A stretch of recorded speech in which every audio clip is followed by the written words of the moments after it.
Une prise de position en faveur du peuple palestinien a suscité une vive polémique au fin fond de l'extrême-orient russe.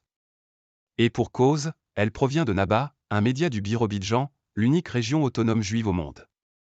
Mais qui n'a de juif et d'autonome plus que le nom, ou presque. Explication. Peut-on afficher son soutien à la cause palestinienne lorsque l'on édite un journal local dans la très méconnue région autonome, juive de Russie? Pour une partie du lectorat du média en ligne Naba, basé à Birobidjan, la capitale de cette province unique en son genre qui se trouve dans l'extrême-orient russe, à la frontière avec la Chine, c'est une contradiction inacceptable. Les réactions à la mise en ligne, la semaine dernière, d'une bannière clamant un non à l'agression de l'armée israélienne contre la bande de Gaza. Liberté pour le peuple palestinien, ont été virulentes. Ôtez cette bannière immédiatement ou nous, qui sommes nés à Birobidjan, vous le ferons payer ou encore plusieurs ex-membres des forces spéciales israéliennes vont m'accompagner pour vous montrer de quoi l'armée israélienne est capable sont deux exemples des menaces reçues par la rédaction de ce journal, qui se revendique comme socialiste.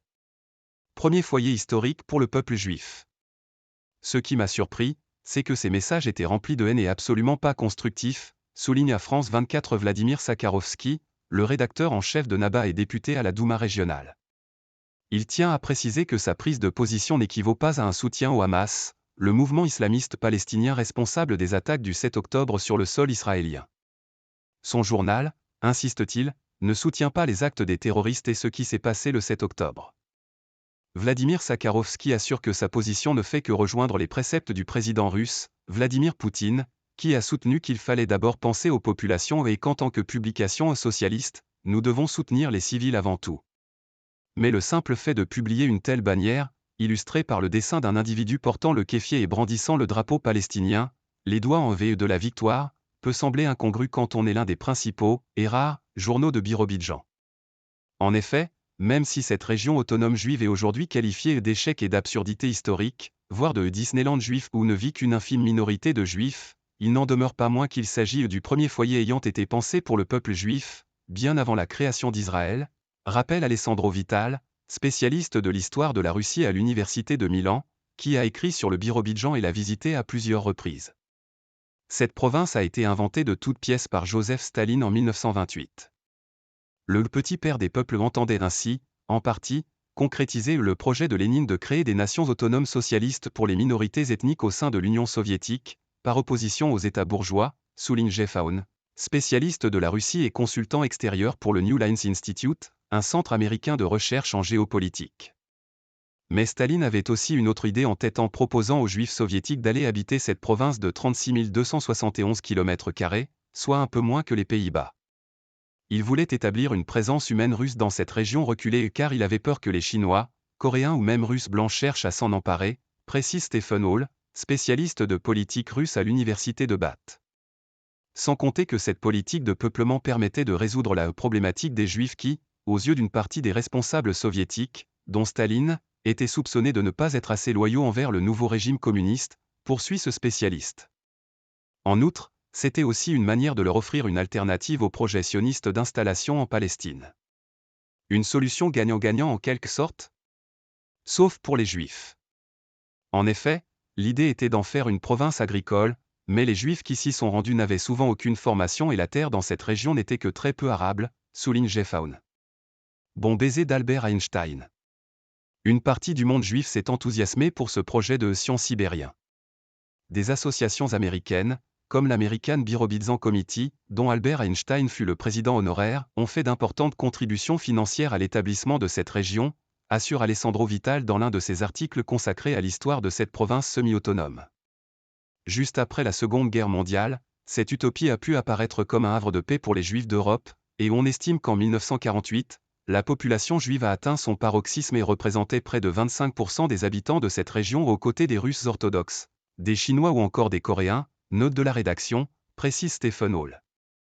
Mais la fin du règne de Staline, empreint d'antisémitisme virulent, a marqué le début du déclin de la présence juive au Birobidjan.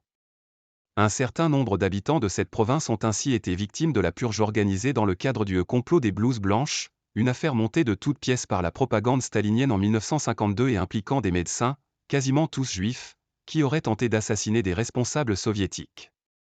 À la suite de cette affaire, Joseph Staline a déclaré que tout sioniste est l'agent des services américains de renseignement. Un traumatisme pour les Juifs soviétiques qui, à partir de là, ont cherché à quitter l'URSS plutôt qu'à s'installer dans l'une des régions les plus reculées de l'Union pour suivre une utopie agraire. Et la fin du régime soviétique en 1991 n'a fait qu'accélérer ce mouvement. Beaucoup de Juifs de la région ont fait le ralliage et émigré vers Israël, note de la rédaction dans les années 1990, souligne Vladimir Sakharovski, le rédacteur en chef de Naba. Une minorité encore plus minoritaire. À tel point que cette minorité est devenue encore plus minoritaire. Pour les uns, parmi lesquels se rangent Jeff Aoun et Vladimir Sakharovski, les Juifs ne représentent plus que 0,5 ou 0,7% des 170 000 habitants de cette région, tandis que les plus optimistes, comme Alessandro Vital, estiment qu'il y a encore jusqu'à 2% d'habitants qui se revendiquent juifs. Il n'y a, en outre, qu'une seule synagogue. Tous s'accordent à reconnaître que cette région n'a de juifs ou d'autonomes que la façade. La principale originalité de la région de Birobidjan tient au fait qu'il y a deux langues officielles, le russe et le yiddish, souligne Jeff Aoun. C'est peu et beaucoup à la fois. La région autonome juive de Russie reste le principal centre mondial de préservation et promotion de la culture yiddish, assure Alessandro Vital.